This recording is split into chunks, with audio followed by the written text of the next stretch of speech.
Bienvenue dans le podcast Nouvelle Conscience. Nous discuterons ensemble de projets, d'œuvres et d'acteurs vecteurs d'espoir pour l'édification d'un monde plus respectueux du vivant et de soi-même. Je suis Manon Sala et je chemine depuis longtemps pour comprendre le lien intrinsèque entre le bien-être individuel et l'élan du collectif. Je vous invite à me joindre dans ce jeu de pistes afin de semer ensemble les indices vers une nouvelle conscience.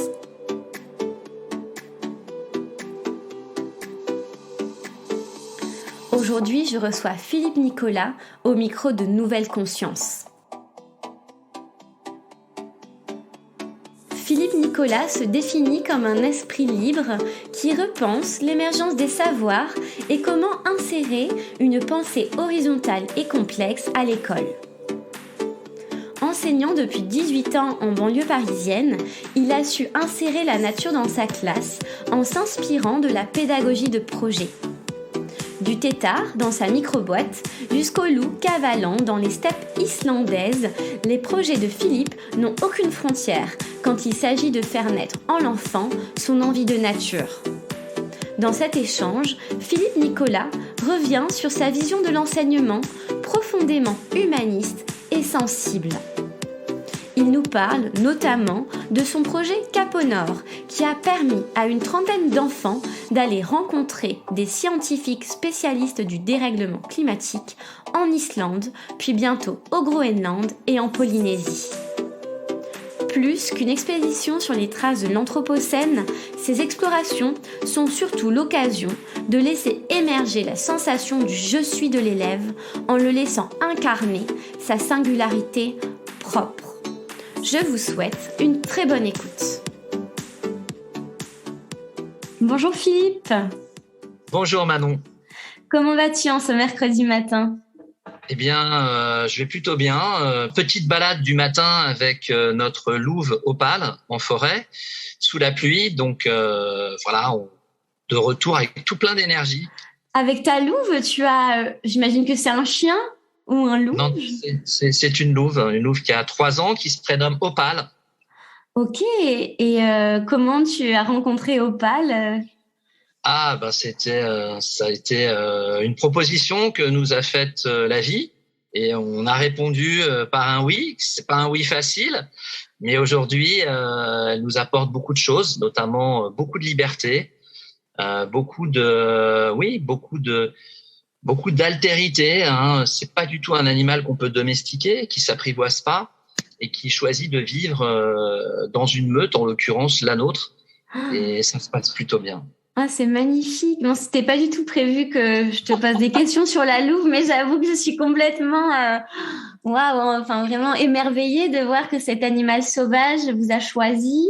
C'est beau, même symboliquement, au niveau de l'animal, ce que ça représente le loup. C'est fort. Ouais, ce sont des animaux extrêmement intelligents, qui ont une capacité de lecture du réel immense, et très intuitifs, très puissants, et très attachés à leur famille et à leur meute. Ce sont pas du tout des animaux qu'on peut domestiquer au sens de dresser. Donc c'est un magnifique apprentissage de ce que peut être l'amour, en fait, qui n'aliène pas.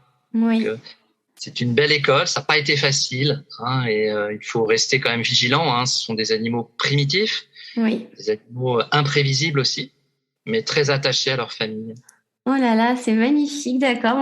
J'imagine de commencer sa journée avec une louve, ça doit être hors du commun. Bon, tu dois le faire souvent, mais c'est une chance. C'est quelque chose.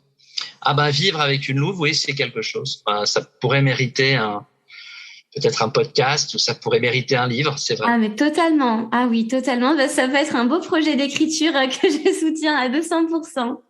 Bon, merci Philippe encore. Pour commencer, je vais te proposer de te présenter avec le cœur et en conscience. Voilà, la façon dont tu le souhaites. Alors, en conscience et avec le cœur. Il me semble être un terrien véritable, très amoureux des éléments naturels. Et ce matin, lorsque je me suis promené, j'ai croisé un voisin qui partait au travail Il dit, ah, t'as vu, il pleut, etc. Je dis, j'aime tellement la pluie. J'ai envie de dire, le vent, la pluie sont un peu mes alliés, mes amis. J'aime être dehors. J'aime sentir le souffle sur moi, dans ma vie. Je crois que je suis épris de liberté, de mouvement, d'être. Voilà, oui, j'aime la liberté. J'aime sentir la liberté, la joie aussi. Et je suis aussi ravi ce matin, voilà, d'être en relation avec toi, avec ces questions préparées, mais des réponses non préparées. Donc, je me tiens disponible et j'aime finalement peut-être cette improvisation, on va dire poétique, d'être au plus près de soi dans le moment et de décocher non pas une réponse toute faite, mais d'offrir voilà ce qui me traverse. Voilà, me sentir aussi en lien, me sentir dépendant des énergies, des forces, des courants aussi d'amitié, d'amour. Je crois que c'est peut-être ça qui peut me définir. Alors, je disais un terrien, mais je peux dire aussi peut-être un fils de la vie. Je pourrais dire ça. Waouh, quelle belle présentation, ça me va droit au cœur. Merci pour ces mots. Je suis contente que ça puisse résonner, cet échange autour de la nouvelle conscience écologique, de reliance au monde. Tu te présentes aussi souvent, là c'est plutôt peut-être sur le plan de vue professionnel, mais comme un enseignant trappeur. Est-ce que tu peux nous en dire davantage sur cette posture que tu adoptes avec tes élèves, notamment celle de trappeur, que l'on rencontre peu peut-être accolée au mot d'enseignant?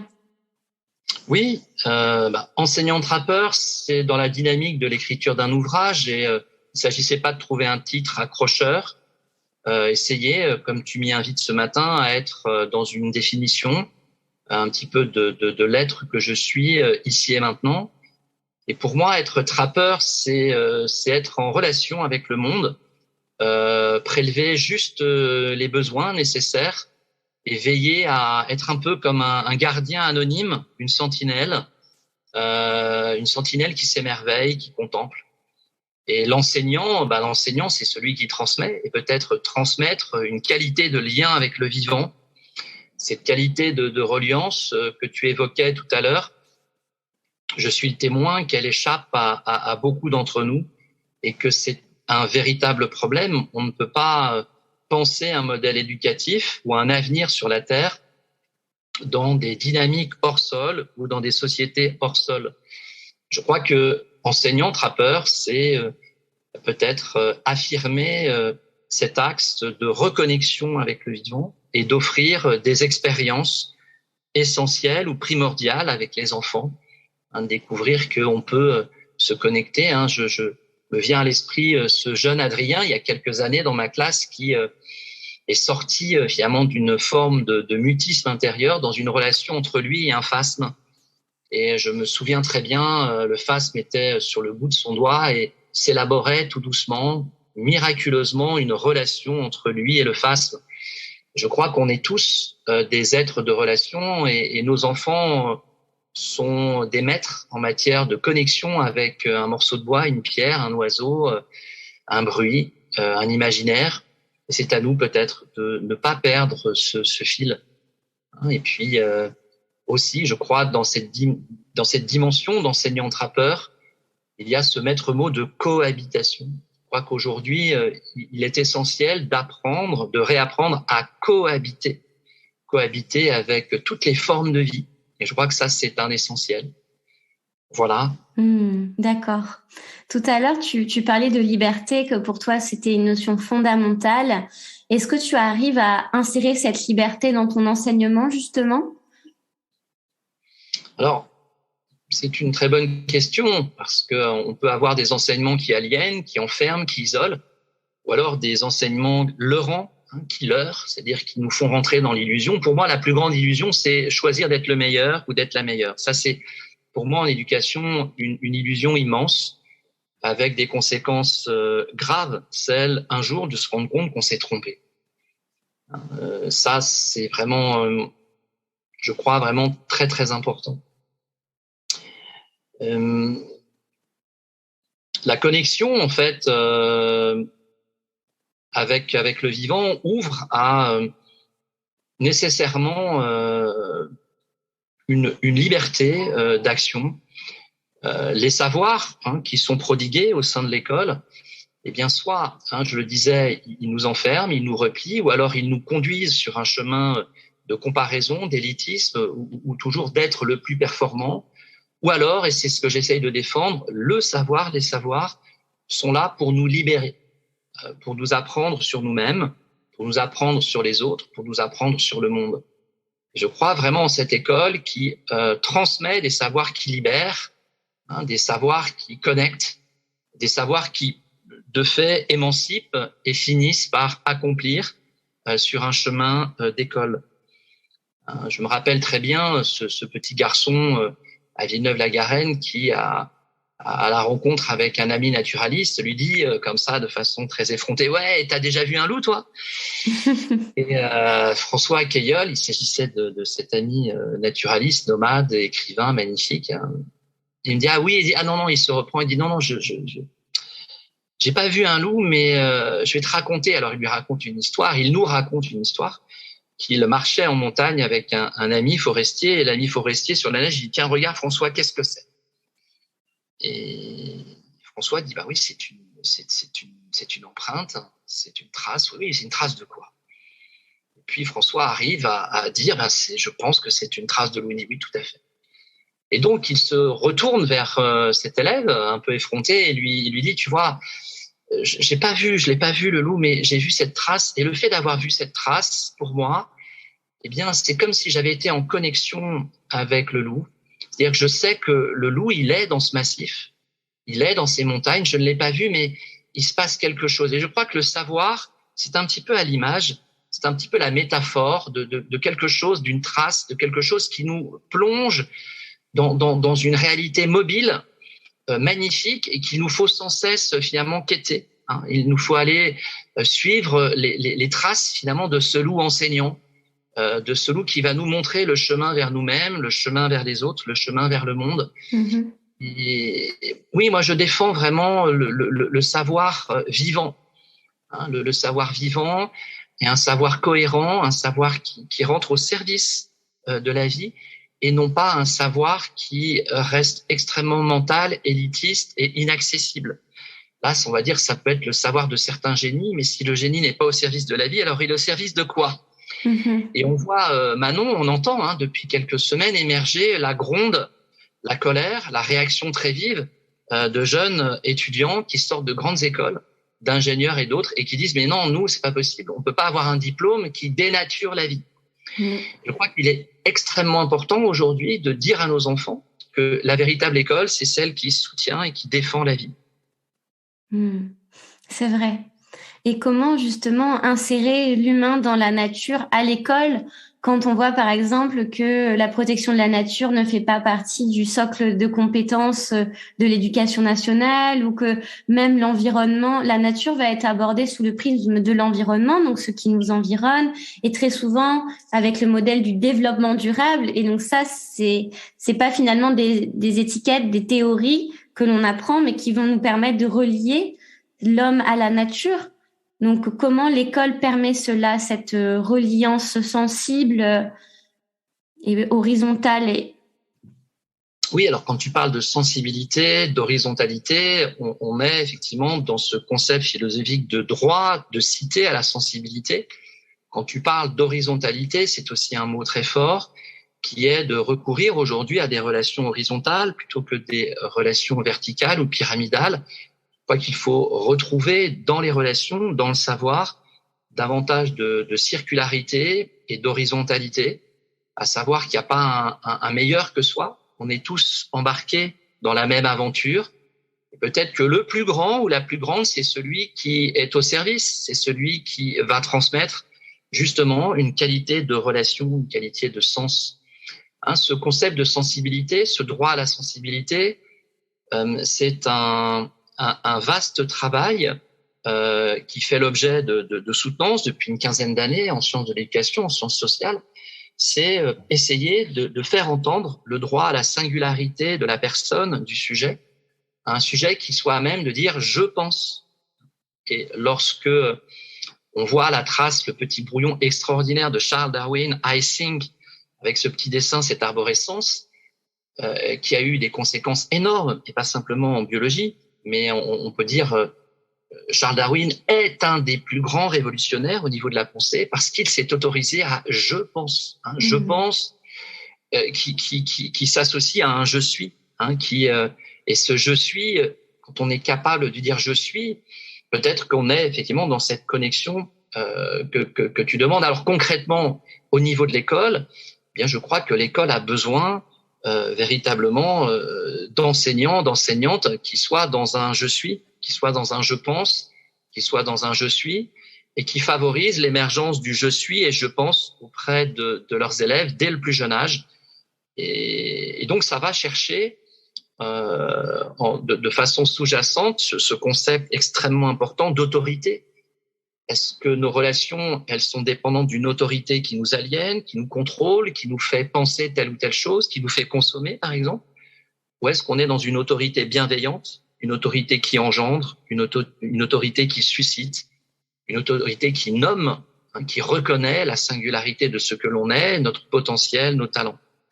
Eh bien, pour un enseignant ou une enseignante qui vit, qui a vécu ces expériences et qui les propose au sein de sa classe, alors heureux les élèves qui sont avec lui, qui sont avec elle. Et je suis le témoin qu'il y en a de plus en plus. Il y en a de plus en plus. Je crois aussi que ce socle commun de compétences, de connaissances et de culture, eh bien, nous pourrions nous l'approprier d'une autre manière. Oui. Savoir, ce que je disais précédemment, c'est cet héritage extraordinaire, colossal, eh bien, qui soit là non pas pour créer encore de l'élitisme, de la comparaison et donner des lauriers qui sont des lauriers illusoires, mais finalement que ce socle-là, il est justement pour libérer les consciences et faire émerger les « je suis ». Oui, je pense que tu soulignes quelque chose d'important, c'est-à-dire que tu n'es pas contre l'idée de changer radicalement le système éducatif, mais j'ai l'impression plutôt de composer avec, de faire avec ce qui est et de proposer une approche, pour revenir à cette notion de posture, plus qui inclut cette horizontalité, ce lien de confiance, d'amour finalement de la vie. Et donc ça pourrait être dans le cadre qui existe déjà. Et je trouve ça beau que tu proposes cette approche-là incluante plutôt radicale de mettre à part ou changer, c'est parce que ça, ce sera peut-être plus long, plus difficile. Je pense qu'une vraie réforme, on le voit dans nos vies, je pense qu'il faut partir de soi-même, et comme dit Gandhi, le changement, c'est déjà en soi-même. Mm-hmm. Est-ce qu'il faut être radical dans nos vies, dans nos relations, au sein de notre famille, et quand ça va pas, de tout envoyer balader et d'imaginer que c'est meilleur ailleurs? Oui. Je crois que simplement, il faut faire un état des lieux et découvrir que l'école est aussi en mouvement, l'école est aussi en devenir, l'école est en chemin. Et c'est pas vain de le dire. Et je pense que si l'école investit sur les deux grands oubliés, à savoir la relation de ses apprenants, donc de ses enfants, de ses élèves avec le vivant, et enfin un droit de cité pour cette sensibilité, pour cette singularité de la personne, alors on va faire un bond en avant extraordinaire. Et je pense qu'on n'a pas nécessairement besoin de recourir aux écoles alternatives, les écoles alternatives, pour la plupart, sont des écoles finalement payantes et qui ne sont pas accessibles à tous les élèves. Oui. Je crois qu'aujourd'hui, au sein de l'éducation nationale, l'école, elle est pour tous et elle se réclame de tous. Alors, ça reste des mots, évidemment, mais on est en chemin et on est là pour s'améliorer. Et je vois, par exemple, dans toutes les écoles en banlieue que j'ai pu fréquenter, je pourrais nommer des collègues qui sont extraordinaires, qui ont une humanité extraordinaire, qui ont bien compris la nécessité de reconnecter leurs élèves avec la nature, avec des projets qui vont convoquer des savoirs essentiels et finalement d'utiliser les savoirs au service d'un projet et d'un projet qui va lier des compétences. Donc on est là finalement dans une représentation de l'école qui peut se définir sous le terme que j'aime beaucoup, écosystème. Dans un écosystème, on regarde une mare, on regarde un jardin, on n'a pas un meilleur ou une meilleure, tout compose, tout se combine.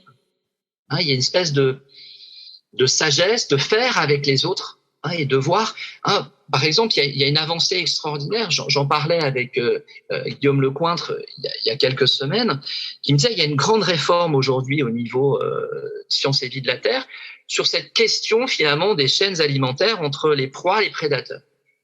Il dit mais on a raconté en fait en méconnaissance un peu n'importe quoi. Aujourd'hui, on est plus à proposer dans les manuels à venir, qu'est-ce qui fait que une espèce est en relation avec une autre. Donc on est en train finalement de découvrir qu'il y a une réelle cohabitation, il y a davantage de coopération que de compétition. Donc si le réel est animé de coopération, pourquoi nous, le genre humain, on continuerait à s'évertuer, à rester dans la compétition? Je crois que il faut tout simplement rentrer dans cette réalité, dans cet ordre mobile du monde qui est bien plus régi par la coopération, par l'amabilité, que par la compétition et l'agression. Oui. Et toi, concrètement, qu'est-ce que tu proposes à tes élèves au quotidien ou des projets? Je pense que tu imagines à quoi je fais référence en parlant de projet, mais oui. Comment tu recrées cette relation complexe dans ton enseignement, en fait? Tu nommes là, de façon inspirée, je pense, ce mot de complexe. Oui. Cette pensée complexe, très chère à Edgar Morin, notre philosophe centenaire, français extraordinaire, la méthode aussi qu'il nous propose est extraordinaire. La complexité n'a rien à voir avec c'est compliqué. La complexité est extrêmement simple. C'est-à-dire que c'est finalement le droit de citer à nouveau pour ce qui peut surgir, ce qui peut advenir, le mouvement, que nous sommes dans une grande variabilité. Les choses ne sont pas figées.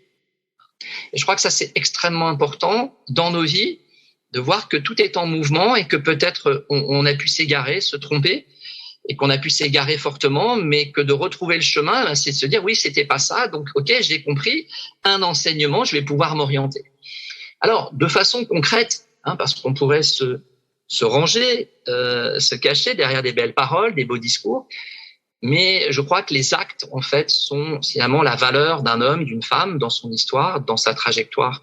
Et en pédagogie de projet, il y a ce projet qui prend une envergure importante, qui est ce projet de l'école face aux plus grands défis du XXIe siècle, Cap au Nord, et qui va chercher précisément une reconnexion de l'élève très jeune avec le vivant, que cette reconnexion se fasse sur un tissu de coopération, que les adultes soient des adultes accompagnateurs et facilitateurs du projet et non pas des adultes qui disent « Regarde, c'est comme ça qu'il faut faire, c'est comme ça qu'il faut penser ». C'est cette dimension d'auteur, être auteur de sa vie, faire de sa vie une œuvre d'art, c'est tout à fait à portée de main. C'est vraiment aller chercher le « je pense », le « je suis » et découvrir que le chemin de sa vie, c'est le chemin finalement d'un face-à-face avec sa singularité, avec ses talents, avec son potentiel. Et dans la mesure où on a connecté ça, on est déjà très heureux, on est déjà plein d'énergie, et cette joie-là, elle déborde de nous, et elle fait la joie de l'entourage. Donc finalement, il y a une espèce de grand mouvement entre soi et les autres, et quand on est vraiment dans un chemin d'épanouissement, on finit par épanouir le monde autour de nous.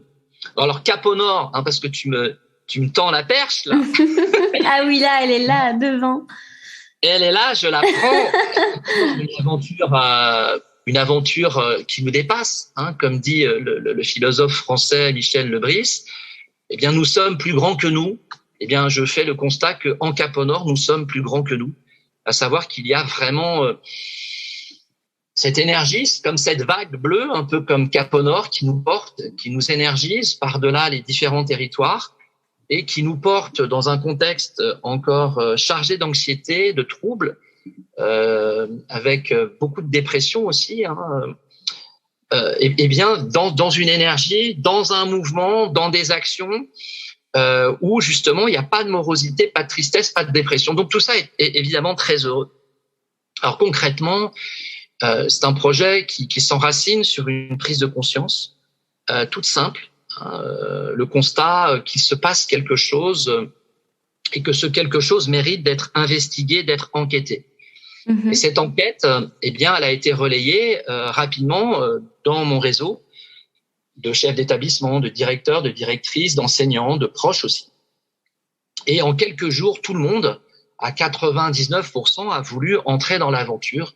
Et c'est comme ça qu'est né ce grand projet. Au départ, il était question effectivement de travailler à dérèglement climatique ou pas avec nos élèves et de les associer à la recherche.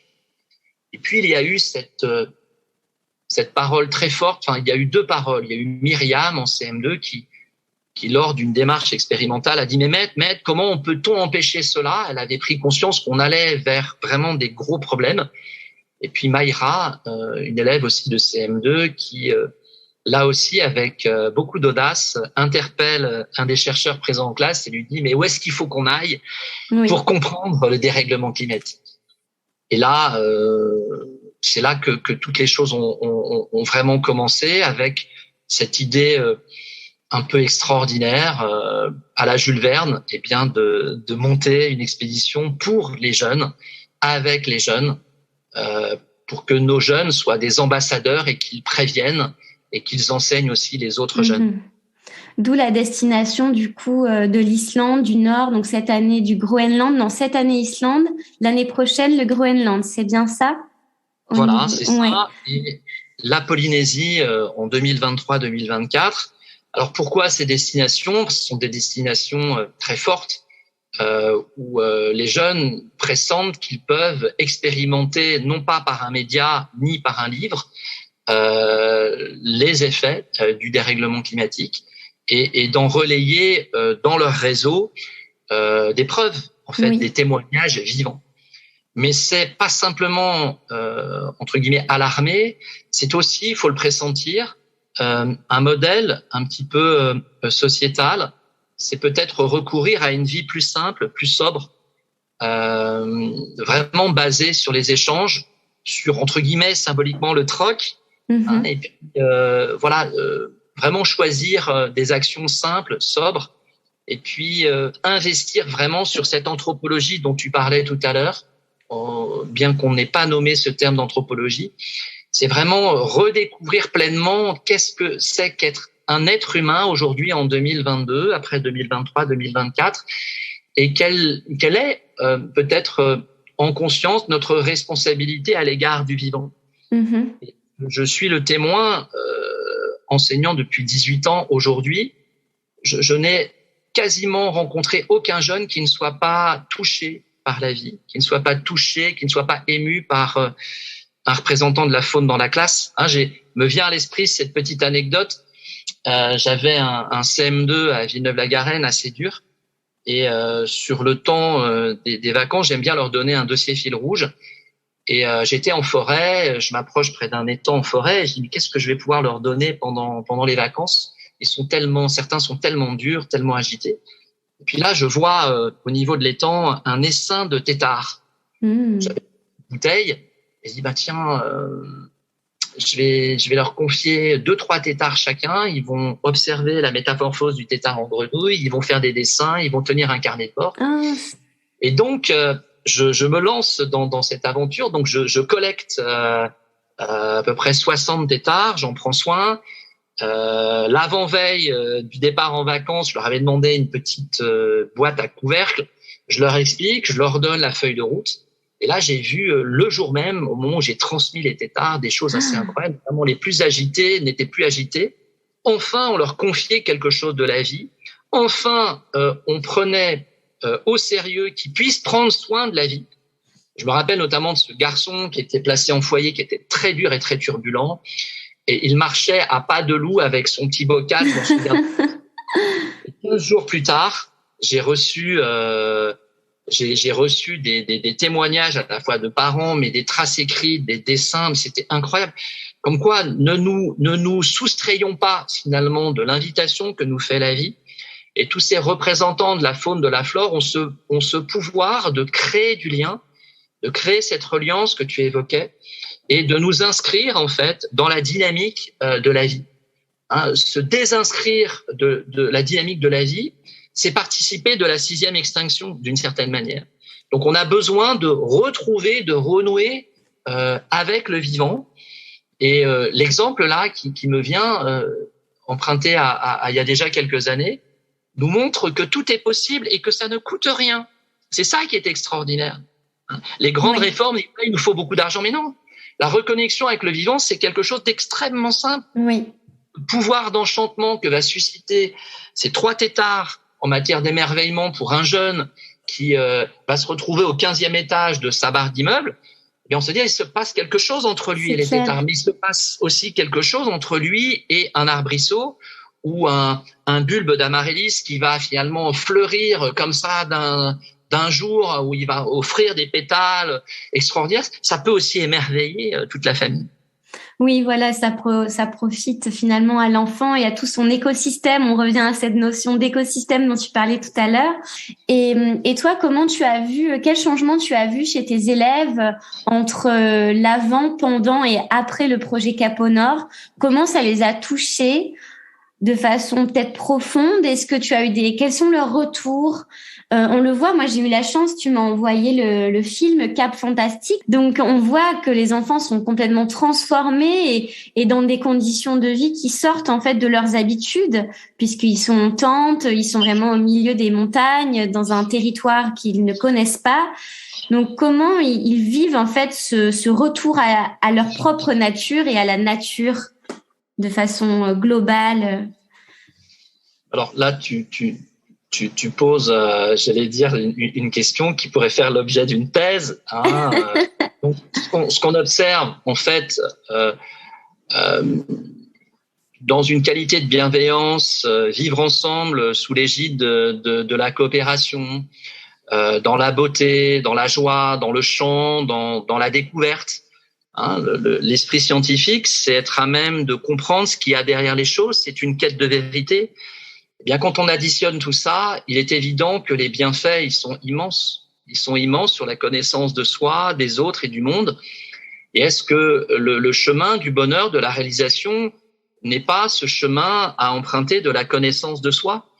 Ce modèle 3, ce modèle tripolaire, un peu à la manière d'un triangle, où on pourrait mettre à l'intérieur, se dessiner, faire la silhouette de soi-même et se dire, mais au quotidien, quelle relation je tisse de moi à moi, quelle relation je tisse de moi aux autres et les autres de moi aux autres, et quelle relation je tisse de la nature, des éléments naturels vis-à-vis de moi, et quelle relation tisse les éléments naturels vis-à-vis de moi. Bien, rien que ce modèle-là, 3, ce modèle tripolaire, qui est le modèle finalement régi par le concept de l'éco-formation, dont groupe de recherche dont je fais partie, est extrêmement simple et donne des effets bienfaisants quasi immédiats. C'est donc, autrement dit, retrouver le sens de soi-même, découvrir une simplicité, et puis je crois aujourd'hui être capable de s'émerveiller, de contempler, et non pas le dernier film avec les effets spéciaux ou la dernière pichenette ou le but extraordinaire de je ne sais quelle star de football, mais être capable de s'émerveiller au quotidien, très simplement, et d'être heureux là où on est, sans partir, sans cumuler les choses. Je crois que cette éducation globale et intégrale, qui finalement rejoint la complexité selon Edgar Morin, c'est tout simplement être animé de ces courants, de cet ordre mobile du monde, et y prendre une place. Et y prendre une place, c'est forcément y prendre une place aimable. Et une fois qu'on a touché cette amabilité en soi, c'est un allant de soi, c'est une place responsable. Je crois qu'aujourd'hui, il y a un tel déficit de responsabilité dans les places qu'on peut prendre en matière de politique et autres, que cette éducation globale et intégrale que promeut Cap au Nord, eh bien, on peut le dire, et moi je le dis avec beaucoup de fierté et beaucoup de confiance et une grande affirmation, eh bien que ça fabrique du lien, ça fabrique du bonheur, et ça révèle, ça fabrique pas des sujets, parce que les sujets, ils sont constitués, mais ça les révèle à eux-mêmes.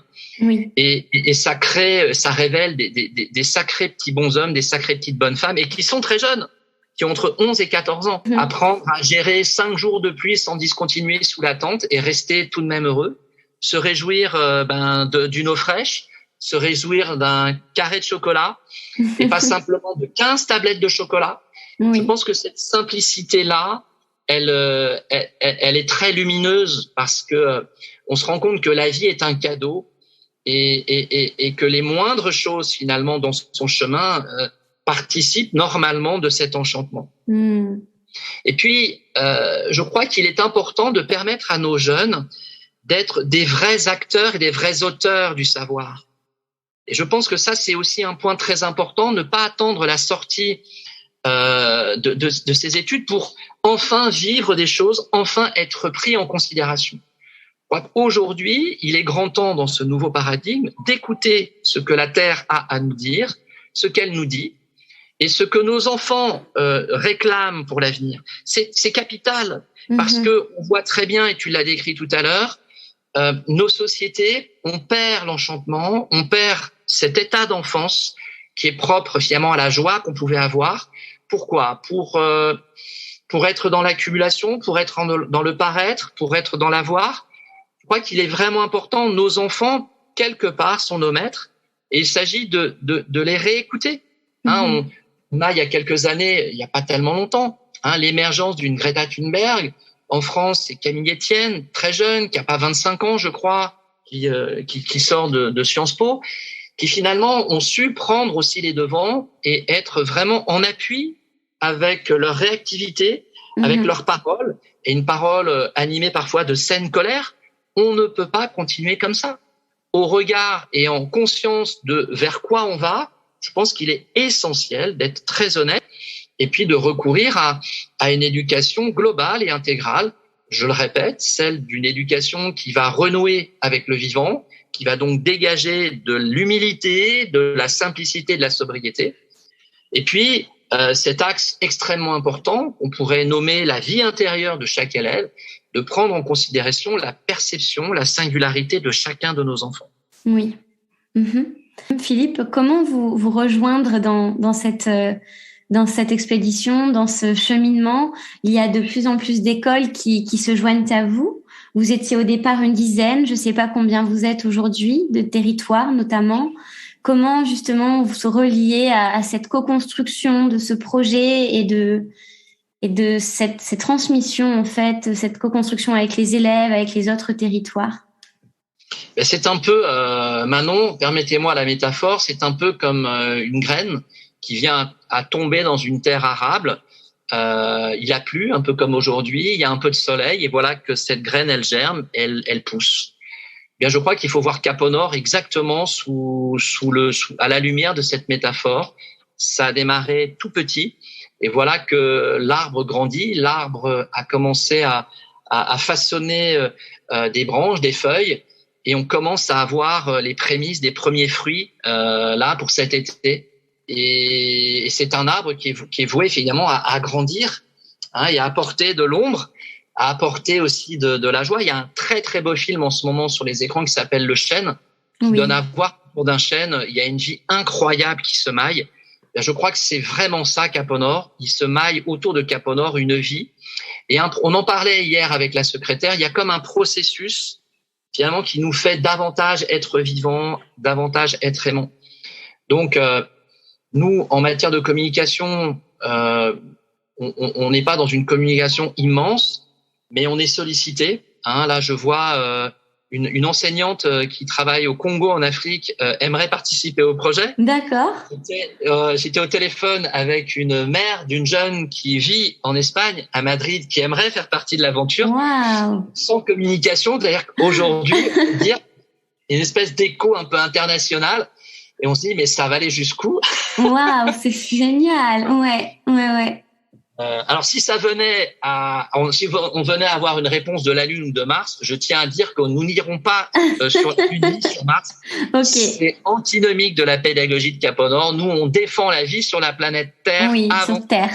Voilà. Oui. Donc, c'est de voir qu'effectivement, chacun, là où il est, peut être concerné par ce défi mondial et donner sa part.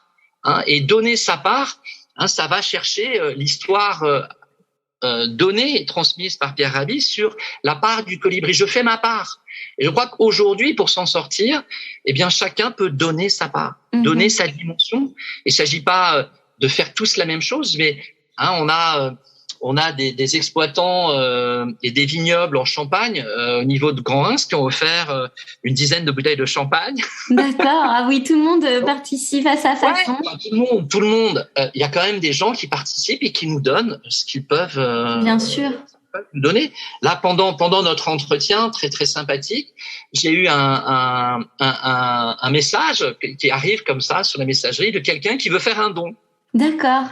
Bon, je prendrai soin de rappeler cette personne et de dire, écoutez, oui, tout à fait, vous pouvez. Waouh, c'est beau ce maillage qui se crée et comme tu en parlais dans un autre interview, donc il y a l'enfant et derrière il y a toute sa famille, ses proches, donc ça crée une grande chaîne de solidarité autour d'un projet commun et ça. Oui. Ouais.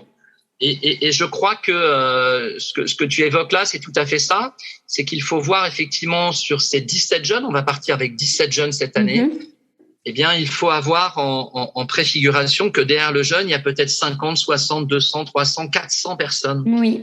Quand on fait le cumul, ce projet-là, au moment où on part, c'est des milliers de personnes en fait qui sont. C'est ça. Et puis, à l'heure où le GIEC nous informe que on a un peu plus de 3 ans pour essayer effectivement d'infléchir cette progression qui peut être extrêmement pernicieuse pour nous. Bien, je crois que voilà, c'est une action très concrète. Hein, on est véritablement dans des actes avec des territoires qui existent, avec des personnes ressources, avec des chercheurs. Hein, on a notamment l'association des jeunes chercheurs polaires français sous la cape de Gwenelle Grémion qui sont extraordinaires. Ces jeunes chercheurs polaires français qui donnent bénévolement leur temps, qui accompagnent, qui tutorent les jeunes pour qu'ils soient au plus près de leur expédition. Quand on voit tout ça, eh bien, on a un peu les poils qui se hérissent là, comme en ce moment là. On se dit, mais qu'est-ce que c'est une réponse. La vie est agressée et là, il y a une réponse magnifique de la vie qui dit, mais c'est possible, tout est possible encore. Qu'est-ce que tu attends? Est-ce que tu y crois? Est-ce que tu peux faire? Regarde, avec quasiment rien, en 3 ans, on peut avoir effectivement une dynamique, une synergie. Aujourd'hui, le projet a vraiment une dimension réellement nationale et a des échos internationaux. On pouvait pas imaginer ça il y a 3 ans. C'était pas pensable. Et aujourd'hui, c'est bien réel. C'est-à-dire qu'aujourd'hui, il y a de plus en plus de parents, d'acteurs sociaux en charge de l'éducation qui réfléchissent. Mais qu'est-ce qu'on propose et comment on entre en relation avec tous ces enfants, tous ces élèves? Oui, parce que quand on voit l'impact sur les enfants, quand on voit leur sourire sur leur visage, on a envie de se rallier, de se dire ok, comment je peux contribuer à ça? Comment on peut vous suivre? Là, j'ai vu qu'il y avait un live qui serait proposé cet été sur votre page Facebook, il me semble. La page c'est Cap au Nord ou l'école face aux plus grands défis du 21e siècle. Oui, comment vous suivre dans cette expédition? Alors, concrètement, pour nous suivre pendant l'expédition, il y aura effectivement 2 lives en direct de l'expédition à destination des familles, mais de toutes celles et ceux qui veulent suivre un petit peu l'aventure, d'écouter ces jeunes, de voir peut-être si le temps est favorable, de voir des paysages extraordinaires. Ça, c'est une manière finalement de nous suivre. Il y a d'autres manières aussi d'être artisan, d'être partenaire. C'est sur le plan logistique, ça peut être aussi sur le plan économique ou financier. Enfin, chacun peut nous donner sa part. Je vois par exemple, il n'y a pas de petits ou de grands dons. Je me rappelle un passage en Bretagne, au bord de la mer, on m'avait proposé de parler de Cap au Nord et de projeter le film. Et puis il y a une personne vraiment qui avait été vraiment très touchée et qui a offert un chèque de 50 € et avec un témoignage magnifique. Et ce chèque m'a été transmis non pas par elle, mais m'a été transmis par une personne le lendemain. La personne était partie. Et j'ai été vraiment très touché parce que je pense que Cap au Nord a aussi ce pouvoir de réenchanter celles et ceux qui entendent en fait cette aventure. Et je pense qu'aujourd'hui, la question de réenchanter le monde, je crois que c'est aussi une vraie question. Oui, c'est vrai. C'est vrai, en tout cas, on peut le voir aussi dans ton film, dans votre film Cap Fantastique, ou le visionner. Est-ce que vous organisez est-ce que vous avez prévu beaucoup de projections? Comment se le procurer pour le vivre avec vous? Alors c'est un film effectivement qui est sorti depuis 2021 avec déjà pas mal de projections dans différents cinémas, qui concourt sur des festivals, il y aura certainement une bonne surprise sur un des festivals auxquels il concourt. Possibilité sur un territoire de projeter le film sans aucun problème. D'avoir peut-être la possibilité, si c'est anticipé, d'avoir un des membres Cap au Nord et pourquoi pas un ou des ambassadeurs. Oui. Il faut savoir que cette année, on a à nouveau dans le projet, on réalise un film. C'est le cinéaste Bertrand Livetti qui est à l'œuvre sur un film qui sera vraiment différent. Et puis, le rendez-vous à ne pas manquer pour tous les jeunes et celles et ceux qui souhaitent voir les choses, c'est l'écrin de l'UNESCO le 25 et 26 novembre dans le cadre de l'Université de la Terre. Le projet Cap au Nord est convié à présenter un petit peu sa pédagogie et surtout à écouter les témoignages, les partages des jeunes. Génial, d'accord. Bon, parfait. On a des occasions de rencontres multiples. Philippe, avant qu'on se quitte, est-ce que tu pourrais répondre à la question du podcast final, qui est celle de la signification pour toi de la nouvelle conscience? Voilà, comment ça résonne? Cette nouvelle conscience, elle s'enracine sur ce paradigme qu'on a non pas effleuré, qu'on a évoqué largement ensemble. C'est celui véritablement de prendre en considération ce que la nature nous dit et ce que les enfants nous réclament pour l'avenir. D'accord. Et puis, cette nouvelle conscience, elle doit nous porter vers la célébration, vers la fête.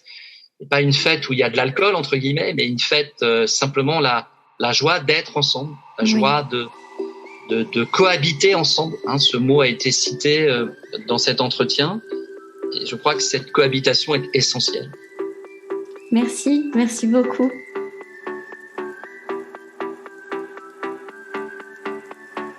Merci pour votre écoute.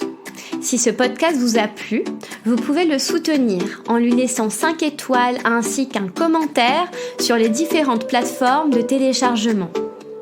N'hésitez pas également à venir vous abonner sur son compte Instagram Nouvelle Conscience Podcast. Cela lui permettra de recevoir une meilleure visibilité. Je serai également ravie d'échanger avec vous pour toute forme de partenariat, de collaboration au sujet de cette construction d'une nouvelle conscience. Je vous dis à la semaine prochaine. En attendant, prenez soin de vous et à bientôt.